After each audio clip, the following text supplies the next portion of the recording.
Alrighty, guys, we have a fun one today. Have you ever wanted to play Storm?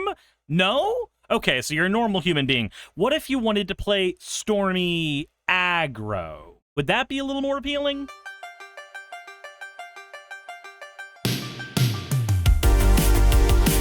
Alrighty, first of all, we should probably talk about what's a Storm deck. And typically, a Storm deck is any kind of deck that wants to cast multiple spells at the same time during its turn, usually well above 6 or 7, in order to inflate what's called the Storm count.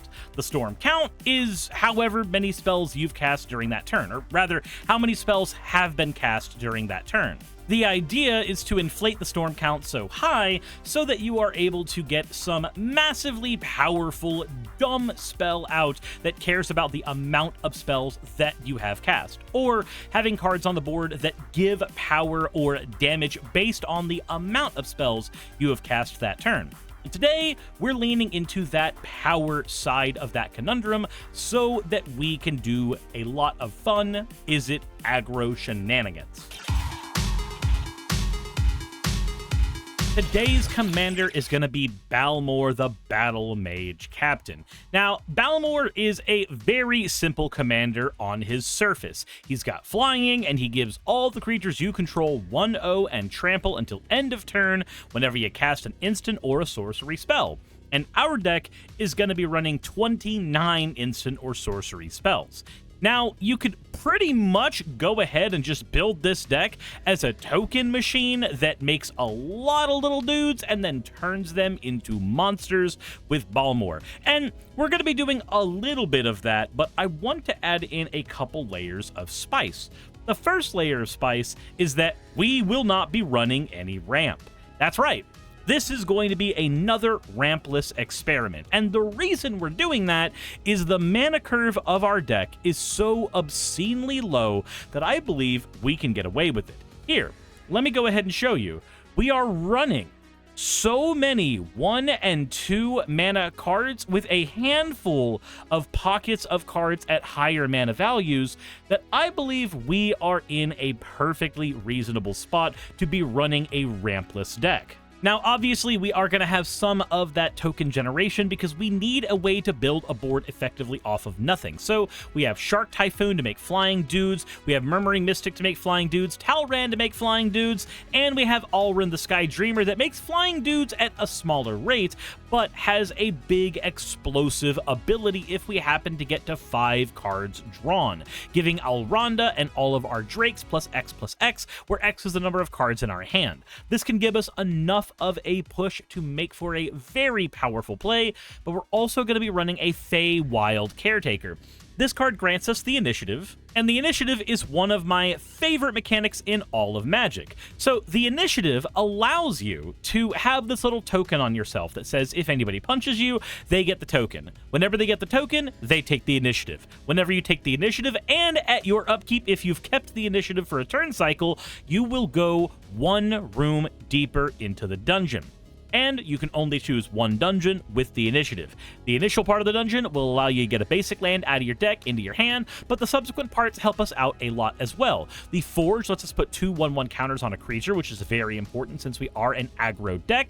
The Trap will allow us to make a player lose 5 life, which is, again, very important because we are an aggro deck and we want to make sure that our opponents are losing life at a very good click. And the Archives allows us to draw a card, again, super important as an aggro deck because we need to have access to constant draw as we are going to be losing resources at a rapid rate.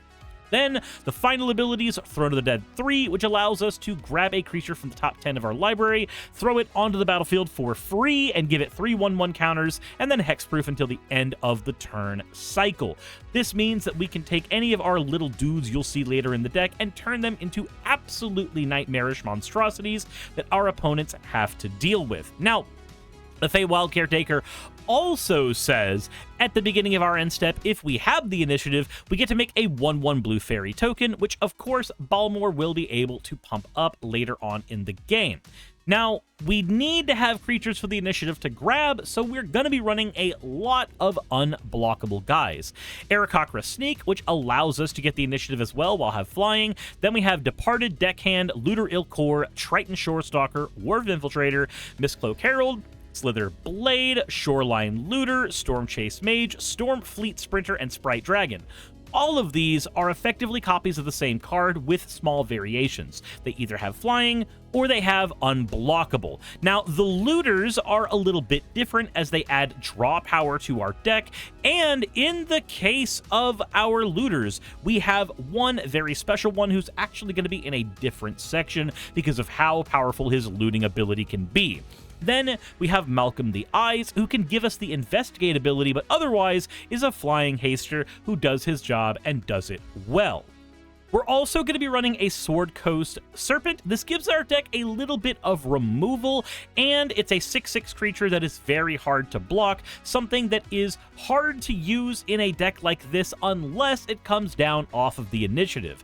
But if we end up playing it later in the game, you know what? There's nothing wrong with that if we've got the mana to sink into it. Then, of course, we are a Storm-adjacent deck, so we need to have some cards from the deck's Storm package on display here. We have the Tomb of Horrors Adventurer, which allows us to copy spells and copy spells multiple times if we have finished a dungeon, and of course, it gives us the initiative.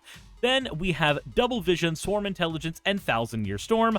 All of these allow us to copy a variety of spells very, very quickly. Then we have a couple cards that can add extra oomph to our board. We have Octavia Living Thesis, which will allow us to turn any of our little token dudes into 8/8s until the end of the turn, and Haze of Rage, which is going to be one of the deck's primary win conditions. A card that I've invested $2 of the $20 budget into, and honestly, I couldn't be happier with the results. This card, for 2 mana, gives all of our creatures 1/0 until end of turn, but it also says Storm. So, if we've cast any other spells during the turn, this card will copy for all of those spells we've cast. But it does one other very important thing. It, in and of itself, has Storm. So, because it has Storm and it has Buyback together, we get to use this card a ton of times. Let's say we're on turn 8. And we are a rampless deck, so it is very likely that by turn 8, we are not going to have more than 8 mana. But by turn 8, the time that I think bracket 3 decks should probably be ending the game, we can use the Haze of Rage to give all of our creatures 1/0 until end of turn once. And then Balmor will see that and say, oh, I want to give all the creatures 1/0 as well. Then we buy back the Haze of Rage and cast it again. Now that the Storm count is 2, the Haze of Rage is going to give all of our creatures 2/0 until end of turn, and Balmor will give them all 1/0 as well. Now, on the surface, this is not a lot of damage to throw around for 8 mana, but remember, we are going net neutral on card advantage when we do this, and this triggers cards like Octavia, giving our creatures even more power. This triggers cards like Swarm Intelligence, which again will give our creatures more power. And in the case of cards like Thousand Year Storm, there are some absolutely bonkers numbers we can reach with this card. So while the card may not seem like it's giving a lot of power, it's not. But it's the power it's giving alongside other cards that we need to be paying attention to. That said, that's it for everything in the core strategy of the deck. We want creatures to be out on the board that are hard to block, and we want to hit our opponents with them a bunch of times. Now, let's go ahead and talk about how we're going to get to any of those cards in the first place. For our draw package, we're going to be running a pretty hefty amount. 16 cantrips and 13 draw. And this is actually one of the reasons why we are not going to be running a traditional ramp package. We want to have as much of this ability as possible. For our draw, we have the combat draws of Biden of Thassa, Coastal Piracy, and Reconnaissance Mission, with the attack draw of Military Intelligence. We can draw a lot of extra cards with Treasure Cruise and Dig Through Time, depending on what our setup is in our graveyard. I mentioned we had a special set of unblockable creatures that I wanted to talk about as well, and they are Malcolm the Luring Scoundrel and Serum Core Chimera. The Chimera has a Lightning Bolt and a draw ability built in based on how many spells we've cast, and Malcolm can freely get spells off the top of our library if we discard them with Malcolm after we have plenty of chorus counters. Then we have Expressive Iteration. If you've played Modern, you've seen this a billion times. It gets you 3 cards of selection, 2 cards of advantage, all for 2 mana. Then we have Archmage Emeritus, which draws us cards when we cast spells, Cathartic Reunion, which draws us a lot of cards and makes us discard a few of those, but then we have the very, very thick cantrip section. Each of these is a cantrip because in D&D, a cantrip is a card or a spell that doesn't use any resources. All these cantrips cost a small amount of mana and replace themselves when we cast them. Most of them are going to be like Ancestral Anger or Crash Through, where they just do a small thing and draw us a card. Enter the Enigma, Sleight of Hand, Timely Interference, Slip Through Space, Dream of Unconsciousness, Warlord's Fury, Opt, Obsessive Search, Unending Whisper. All of these are the same thing, effectively, with small variations on each other.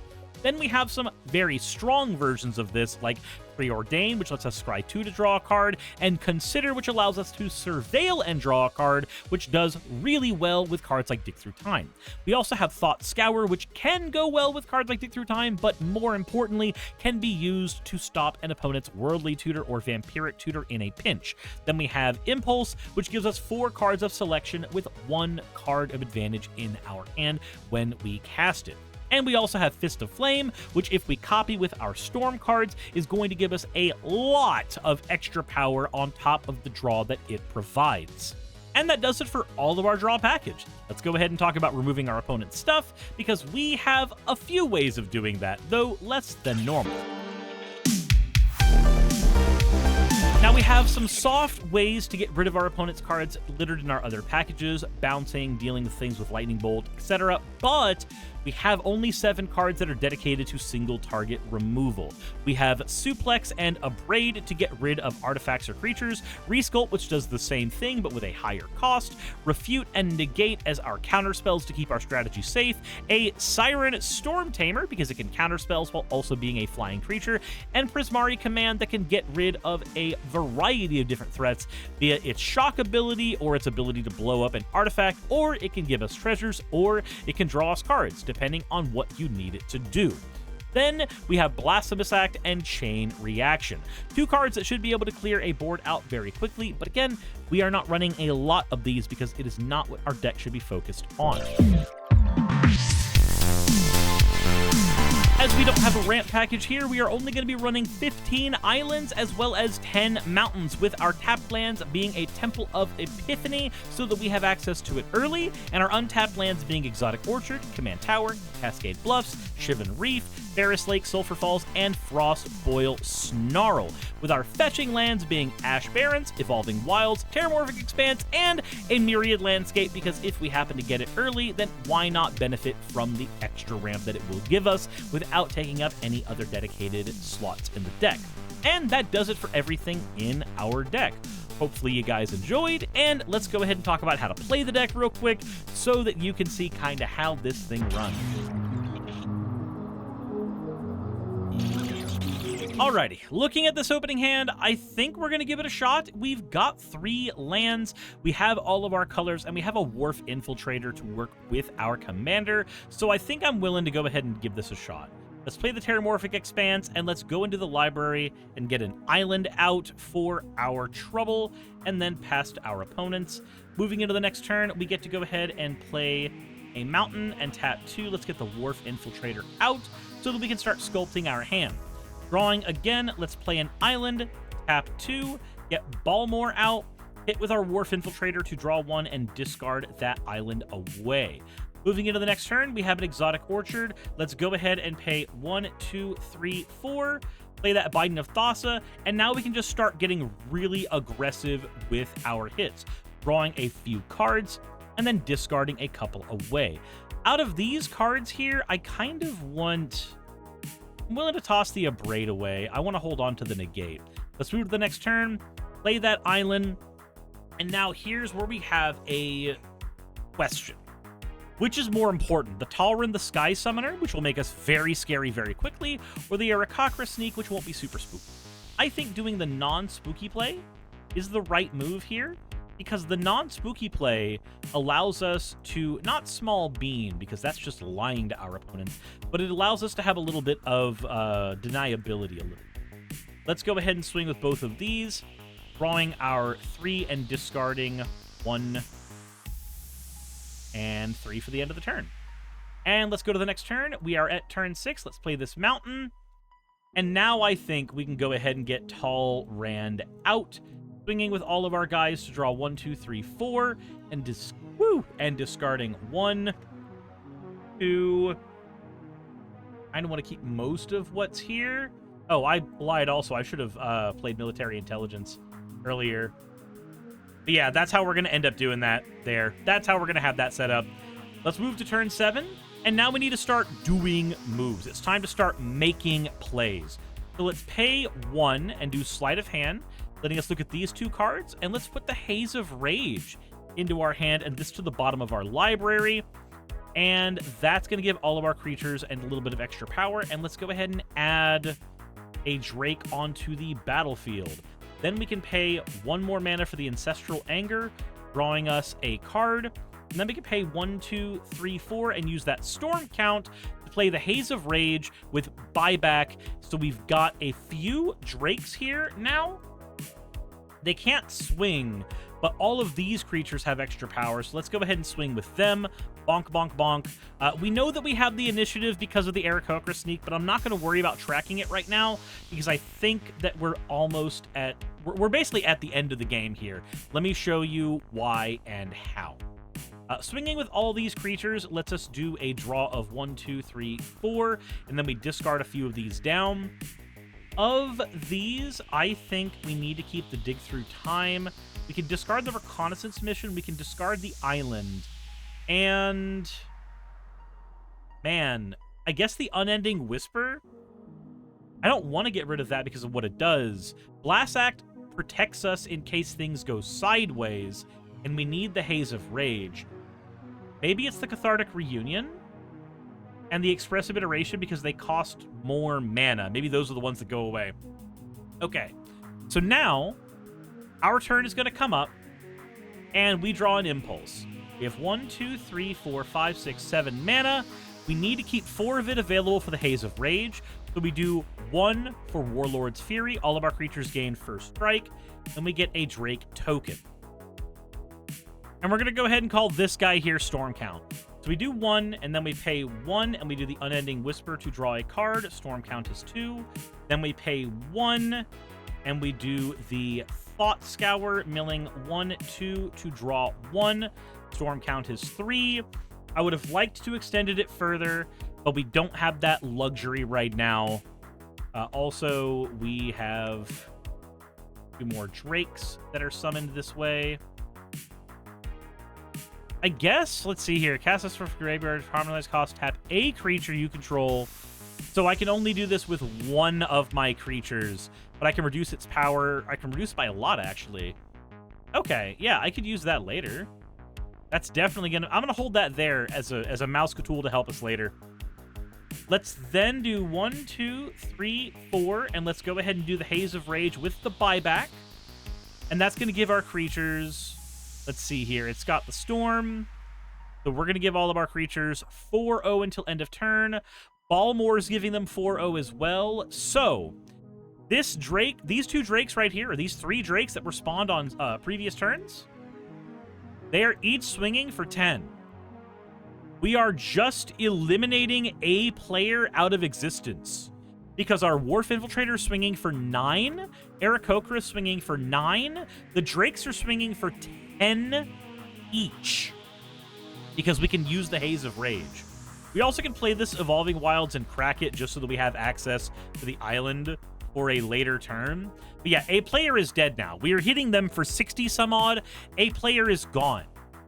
If we were to do 1 more turn just to see kind of what bonkers stuff we can do, we would pay 1, 2. We would cast that Dig Through Time, getting rid of a bunch of cards in our grave. And then when we look at the top 7 of our deck and see what we want, I kind of want Enter the Enigma already because of what it's going to do for our Storm count. And we'll do 1,000-Year Storm in case we have to get into a war later. And then this goes to the graveyard. Then we get to play Enter the Enigma, putting our Storm count up 1 more. The Storm count is 2. 1, 2, 3, 4, 5. We have 6 mana. We can do 1, 2. We can do Impulse. We can look at the top of these here, and we can go ahead and put this through space in our hand, putting these to the bottom. And then that leaves us with a Storm count of 3. And then we can get the Storm count to 4. by casting the Haze of Rage and buybacking it back to our hand. So we've made 1, 2, 3, 4 Drakes. These are all going to be over here getting made fun of in a rap song. And then these guys right here are all swinging for 10. So 10, 20, 30, 40, 50, 60, 69, 78, and then one more on that, 79, 89. No, what am I doing? That's not, it's not 89, it's 87. 87, 97. We're swinging with 97 power. So the other two players are eliminated at this point, and as we deal damage, the Biden of Thassa is going to draw us a ton of cards. So if we did end up not killing a player, then we have our hand set up for the next go around. Easy peasy. We also have that Unending Whisper in the graveyard still, so we can use that to increase our storm count and inflate it a lot during subsequent turns. That Haze of Rage honestly does a lot of work. It's just a second copy of our commander, honestly. It's just nutty. So what would you do if you had a little bit of extra money to spend on this deck? Well, let's see. If you're upgrading this deck, I'm going to be honest, one card that does a lot of work here is Lock and Load. For 50 cents, it is technically playable in the budget version, but I did not find room for it when I was running. But it draws you cards equal to the number of instant sorceries you've cast during a turn. You can also extend your storm count a lot by adding in cards like Frantic Search and Snap that can untap your lands as you go. Stormkiln Artist can give you the ramp the deck is missing, and also just extends you a lot. It can even make the deck go nigh infinite, and it's one of the reasons I would maybe shy away from running it in a budget version of the deck, because you don't want the deck to be so overpowered that people are just like, a budget? I don't give a shit that it's budget. You gotta die, buddy. MDFCs are always going to be super helpful for you. Pinnacle Monk is one of the best ones in the game, as it does give you access to recursion, and you can even have rituals like Mana Geyser and Seething Song, though again, I will give you the warning, if you are running rituals in your deck, you are going to start leaning further into the storm aspect of the deck, and that may not be exactly what you are wanting as you're playing. But speaking of storm, you could run Storm Splitter if you're going that route, so you can have a crap ton of tokens to punch your opponents with, and remember, those tokens are all going to be gaining power from our commander, which is absolutely nutty. We can even add in a Brainstorm as a basic way to draw extra cards, but since you're upgrading the deck anyway, why not put in a Mystic's Mastery and a Past in Flames to give the deck a ton of recursion and make it so that you can cast a crap ton of cards from your graveyard all at once. Finally, 3 cards that I think would be incredible for it. Flames of Anor, you're already running a wizard, so why not run a card that lets you have all kinds of access to removal as well as draw? But since you are leaning into the storm, let's get the biggest ritual in the game out there, Jeska's Will, that can also give you impulse draw while also putting in a Veyran Voice of Duality, a card that will double up all of your triggers and even has the ability to gain power in her own right. Hell, this commander can even be her own leader of this deck if you wanted, and I have played this type of deck with her in the front before. Though again, you lean further into the storm count, it's going to be harder to handle the deck, and people are going to be more likely to try to deal with your stuff. If you go out the gate super hard, super early, it's going to be that much harder for you to negotiate things with your opponents, so just be a little careful. That all said, I think that's it for this deck. Thank you very much for watching. Thank you for being here. I greatly appreciate it. If you enjoyed this deck, let me know in the comment section below. And if you didn't, then hey, let me know why you didn't. I'd love to know what's going on there. That said, if you do enjoy my content, please consider supporting me by going into the description and checking out our sponsor, Manapool. Manapool is a one-stop shop for sealed product and singles, and they have a ton of stuff available for you. And if you have not used them before, then my discount code will be there for you, giving you $5 off. But again, that's if you are a new shopper to Manapool. Also, final thing, if you have not already picked up the channel playmat, it will be available for another 7 days, basically by the end of a week's time, and then this will be off the shelf and replaced with a new one. So If you were wanting to support the channel and you wanted to get some merch to rep the channel, this is your chance to, but this is going to be leaving here very soon.